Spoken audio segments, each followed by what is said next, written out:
ازيكم يا جماعة عاملين ايه؟ وفي الحلقة بتاعتنا النهاردة احنا هنتكلم عن أول مسلسلات نتفليكس للسنة الجديدة، وهو مسلسل The Brothers Son. المسلسل بتاعنا هو مسلسل مكون من 8 حلقات، والمسلسل بيشارك في بطولته ميشيل يو وجاستن شين وسام سونج لي. وكالمعتاد عشان ما اطولش عليكم خلونا ندخل على الحلقة. بس كالمعتاد ما تنسوش قبل ما ندخل على الحلقة، لو الحلقة عجبتكم ما تنسوش تبقوا تعملوا لايك وشير وسبسكرايب للقناة، وتبقوا تسيبوا لي رأيكم تحت في الكومنتات. دلوقتي بقى يلا بينا ندخل على الحلقة. The family is under attack. Some new gang wants to take our place. قصة المسلسل بتاعنا بتركز على شخصية تشارلز، وتشارلز هو ابن أحد أقوى وأهم زعماء العصابات اللي موجودة في تايوان. وفي وقت ما تشارلز بيضطر إن هو يسافر للوس أنجلوس علشان يضمن سلامة أخوه وأمه، وده بيحصل بعد ما بتحصل محاولة اغتيال على أبوه اللي هو زعيم العصابة بتاعتهم. وطبعا أثناء كل ده بيحاول يكتشف مين اللي كان ورا محاولة الاغتيال، ومن هنا بتنطلق الأحداث بتاعتنا. من أوائل الحاجات اللي عجبتني في المسلسل وهي إن إيقاعه رائع، لأن المسلسل عارف يستغل الوقت بتاعه بشكل خرافي. دايما هتلاقيه بيستغل وقته في ان هو يقدم لك حدث معين او حاجه مهمه جدا بتحصل، يا اما هتفيد الاحداث يا اما هتفيد معرفتك بالشخصيات، يا اما بيقدم لك مشاهد اكشن روشه جدا. ولو هنكمل في الحاجات اللي عجبتنا فاكيد مشاهد الاكشن كانت من اكتر الحاجات اللي عجبتني هنا في المسلسل. اولا لان المسلسل بيتميز بقدر مش قليل خالص من مشاهد الاكشن. ثانيا لان المشاهد دي معموله بشكل اكتر من رائع، وكمان متنفذه بطريقه متقنه جدا وممتعه جدا. زود على ده وجود العنصر الكوميدي واللي كان موجود ولكن مش بشكل قليل. والاحلى بقى من وجود العنصرين دول وهو ان المسلسل كان عنده المقدره ان هو يدمج ما بين الاكشن والكوميديا بطريقه سلسه جدا. ويمكن عشان غالبيه اجواء المسلسل ممكن تحسها جاده شويه او مليانه بالاكشن زياده عن اللزوم، ساعتها ممكن تحس ان الكوميديا هنا ممكن تبقى مقحمه او ملهاش مكان. ولكن من وجهه نظري هو ده الحلو جدا في المسلسل، انه عرف يدخلك العنصر الكوميدي بالقدر اللي انت محتاجه بالظبط، وعرف يوظف مكانه في الاوقات المناسبه. عشان كده وانت بتتفرج لو المشهد اللي انت بتشوفه مشهد جد قوي وما يصلحش فيه الهزار،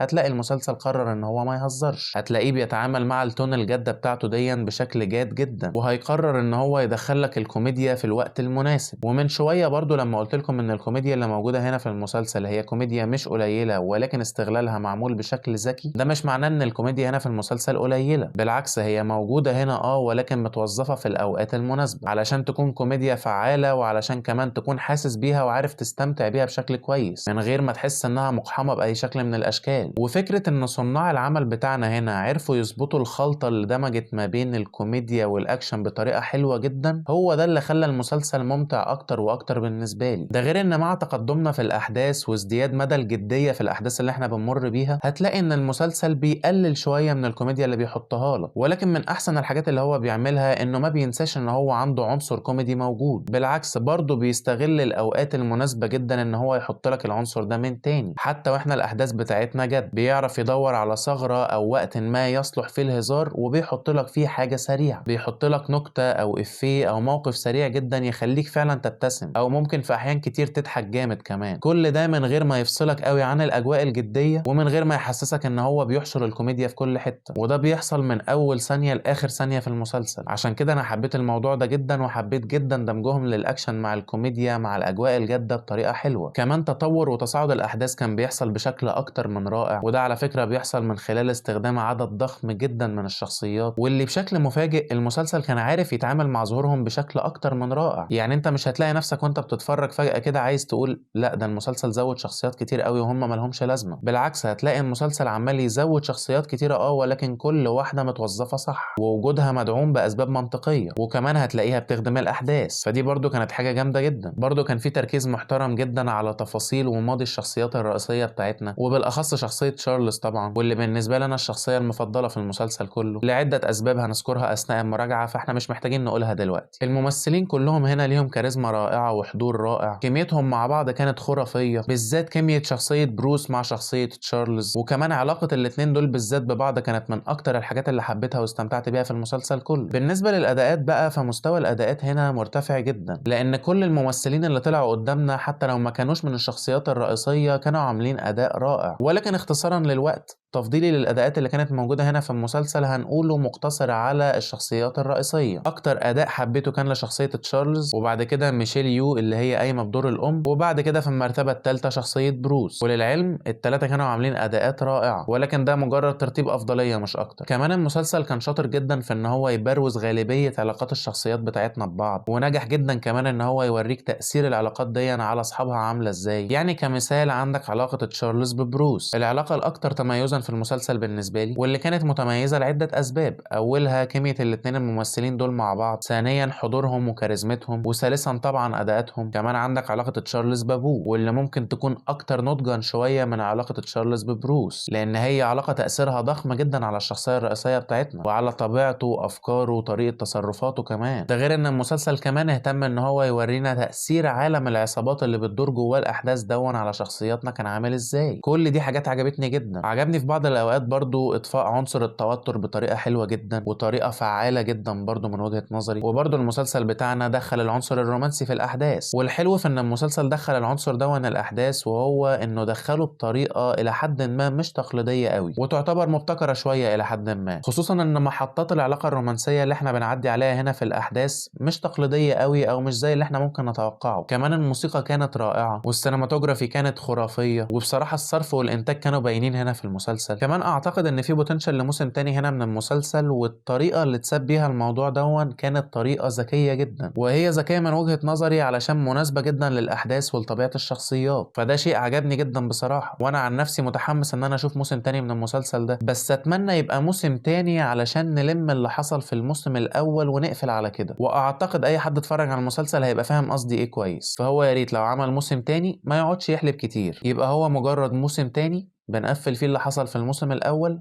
وما نضطرش نعمل اكتر من كده. او على فكره في مشهد بعد تترات الحلقه الاخيره ما تنسوش تبصوا عليه، او بمعنى اصح هو في نص تترات الحلقه الاخيره. اهم حاجه ان انتوا تعرفوا تبصوا عليه، انا متاكد ان انتوا كده كده هتعرفوا توصلوا له. هنرجع لعنصر الكوميديا تاني بس بشكل سريع كده، لان احيانا الكوميديا كانت بتبقى معتمده على وجود شخصيه واحده. هي ممكن تكون شخصيه ما بتعملش حاجه قوي علشان تخليك تضحك، ولكن احيانا وجود الشخصيه دي مع طبيعتها بيخليك تضحك غصب عنك، فدي برضو كانت حاجه حلوه جدا. بالنسبه بقى للحاجات اللي ما عجبتنيش، في موقف واحد بسيط جدا وصغير جدا قرب النهايه كان فيه صدفه واضحه جدا او ملائمه، يعني ايهما اقرب، وبرضو كان في تصرف ساذج شويه حصل من احد الشخصيات، ولكن الحدثين دول ان كانت الصدفه او الملائمه او التصرف الساذج ما يقللوش خالص من التجربة الكاملة للمسلسل. فبعد ما خلصنا الكلام ده كله بقى خلوني اقول لكم ملخص الكلام ده كله ايه. مسلسل ذا براذر سان هو مسلسل حلو جدا متميز في غالبية العناصر بتاعته، خلاني استمتع بوقتي بشكل انا ما كنتش متوقعه اصلا، وكبداية للمسلسلات اللي ممكن نتفليكس تنزلها السنة دي فانا شايف ان دي بداية رائعة. وعيوب المسلسل كمان بالنسبة لي مش كبيرة وتأثيرها مش ضخم ولا حتى كبير، فعشان كده تقييمي النهائي للموسم الاول من مسلسل ذا براذر سان هو 9/10. وبس كده، دي كانت كل حاجه عندي عن مسلسل ذا براذر سان. اتمنى ان انتوا تكونوا استمتعتوا بالحلقه، ومستني رايكم في الحلقه وفي المسلسل تحت في الكومنتات. وكالمعتاد ما تنسوش لو الحلقه عجبتكم تبقوا تعملوا لايك وشير وسبسكرايب في القناه، وتبقوا تفعلوا زرار الجرس. وكالمعتاد برضو كان معكم مارو من مارو ريفيوز، واشوفكم الفيديو الجاي. سلام.